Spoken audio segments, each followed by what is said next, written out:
Diretamente do Brasil, Brasília, Distrito Federal. Quem vos fala, mestre Dinho, trazendo sempre informações na palma da sua mão, com notícias de utilidade pública, nacional e internacional. CNJ parte para a intimidação ao punir desembargadores da Lava Jato. É o título do editorial de hoje, da Gazeta do Povo.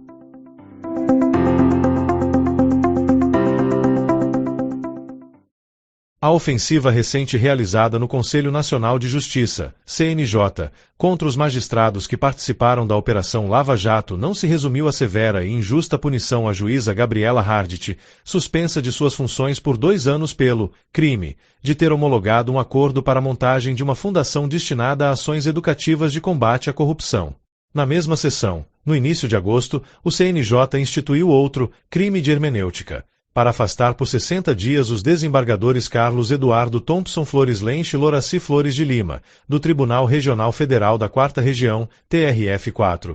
Thompson foi um dos desembargadores que mantiveram a condenação de Lula no caso do sítio de Atibaia, em novembro de 2019. E, quando presidiu o TRF4, restabeleceu a ordem depois que um desembargador havia ordenado a soltura de Lula durante um plantão de fim de semana.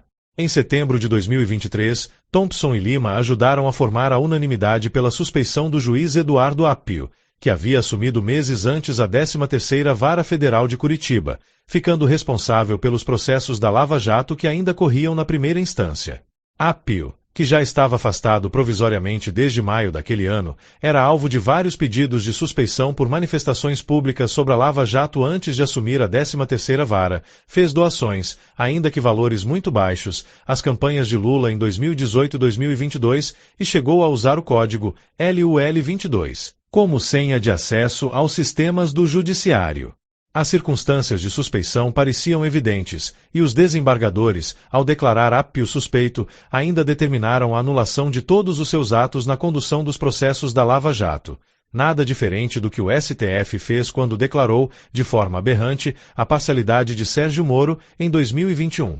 O relator do processo disciplinar no CNJ, conselheiro Rodrigo Badaró, argumentou que Thompson e Lima haviam cometido uma infração disciplinar, pois sua decisão tinha efeito sobre processos que estavam parados por ordem do STF, quando na verdade se tratava do oposto, o de impedir que um juiz suspeito continuasse tomando decisões dentro desses processos.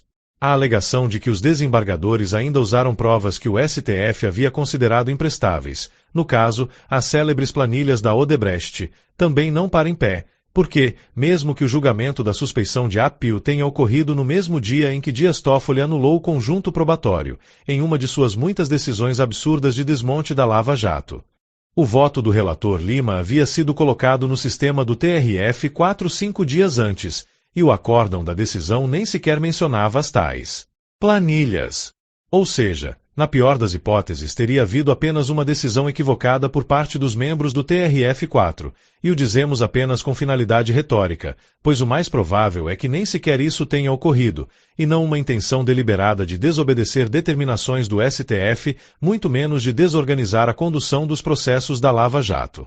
E, como afirmou a Gazeta do Povo o professor de Direito Penal Tedney Moreira, decisões equivocadas se contestam pelos meios ordinários, como recursos a instâncias superiores, jamais por processos disciplinares. Do contrário, como aconteceu com Gabriela Hardit e antes dela, com outros magistrados, criminaliza-se a hermenêutica, uma interpretação discordante ou mesmo um erro, como o do juiz mineiro que mandou um condenado do 8 de janeiro para o regime semiaberto por ter feito um cálculo diferente, em vez de serem apenas reformadas pelos meios processuais ordinários. Se tornam irregularidades passíveis de punição no campo disciplinar. Não à toa o Ministério Público Federal, representado pelo subprocurador-geral José Adonis Calou de Sá, defendeu que Thompson e Lima não fossem punidos porque os elementos citados não conseguiram demonstrar cabalmente, sem qualquer margem de dúvida, a prática de infração disciplinar. Thompson e Lima estão longe de terem tido papéis de protagonismo na Lava Jato.